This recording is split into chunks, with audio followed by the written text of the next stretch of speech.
Andy Flower, Grant Flower, Alistair Campbell, Heath Streak, এই নামগুলো নিশ্চয়ই আপনি চেনে থাকবেন যদি আপনি এই শতাব্দীর শুরুর ভাগ বা এই শতাব্দীর আগে যদি ক্রিকেটটাকে ফলো করে থাকেন। জিম্বাবুয়েন ক্রিকেটের লেজেন্ড এক একজন, সেই জিম্বাবুয়ে আজকে কোথায় গিয়ে ঠেকেছে সেই খবরও আপনি জানেন। তবে জিম্বাবুয়ের ক্রিকেটের আপরাইজটাও কিন্তু ঘটছে এবং সেই আপরাইজে সামনে থেকে নেতৃত্ব দিচ্ছেন সিকান্দার রাজা, রায়ান বার্ল, মুজারাবানি, এনগারাভা, প্রত্যেকে ওয়ার্ল্ড ক্লাস টি-20 পারফর্মার বনে গেছেন ইতিমধ্যে। অনেক দিন ধরে জিম্বাবুয়ের এই টিমটা একসঙ্গে খেলছে, সেখানে বেশ কিছু নতুন প্লেয়ার অ্যাড হয়েছেন, ব্রায়ান বেনেটের মতো প্লেয়ার অ্যাড হয়েছেন।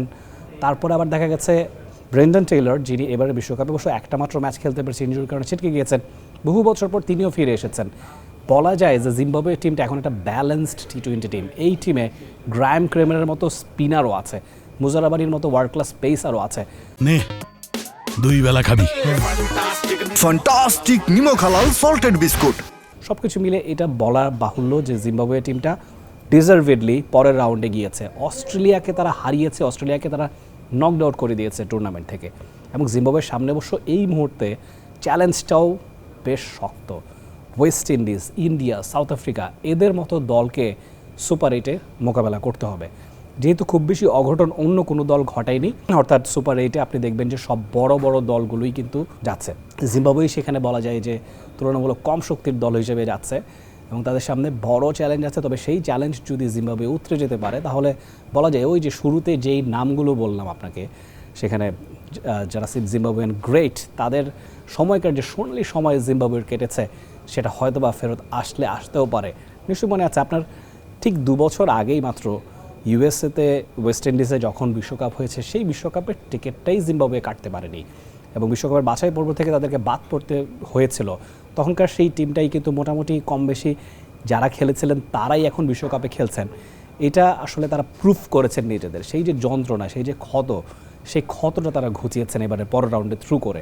এবং আজকের যে ম্যাচটা হবার কথা ছিল আয়ারল্যান্ডের সঙ্গে, সেটাতেও ফেভারিট আসলে আয়ারল্যান্ডের সঙ্গে জিম্বাবুয়ে ছিল এবং আয়ারল্যান্ড সেই ম্যাচটা জিততে পারবে সেটা হয়তো বা বলাটা কঠিন, কারণ জিম্বাবুয়ে বাকি ম্যাচগুলো যেভাবে খেলেছে এবং গ্রুপ পর্বে তাদের একটা ম্যাচ এখনও বাকি আছে শ্রীলঙ্কার সঙ্গে, সেটাতেও বোঝা যাবে আসলে শ্রীলঙ্কার মাটিতে শ্রীলঙ্কার বিপক্ষে জিম্বাবুয়ে কেমন করে, তাদের ক্যালিবার কতখানি, সেই ম্যাচটাই বলে দেবে। তবে এইটা ইমপ্রেসিভ, জিম্বাবুয়ের মতো দল যারা কিনা একটা সময়ে New Zealand, south Africa, West Indies, India, তাদের মতো দলকে হেসে খেলে হারিয়ে দিত, সেই জিম্বাবুয়ে যাদের ক্রিকেটের তলানিটা তারা দেখে ফেলেছিল, সেইখান থেকে আবার এই ধরনের উঠে আসা একবারে সিনেমাটিক একটা গল্প, এটা বলার অপেক্ষা রাখে না। এবং যেটা বলছিলাম, পরের রাউন্ডের চ্যালেঞ্জগুলো বড় চ্যালেঞ্জ আসে, তবে সেই চ্যালেঞ্জ নেবার মতো ক্যাপাবিলিটি জিম্বাবুয়ের এই ক্রিকেটারদের আছে, সেই কথা নিশ্চয়ই ক্রিকেট অনুরাগী মাত্রই স্বীকার করে নেবেন। Rifat Tanvir Rafi, T Sports. For more updates, subscribe to our YouTube channel and click on the bell icon. Follow us on Facebook and Instagram. Download T Sports app to enjoy exciting games and highlights. Visit tsports.com.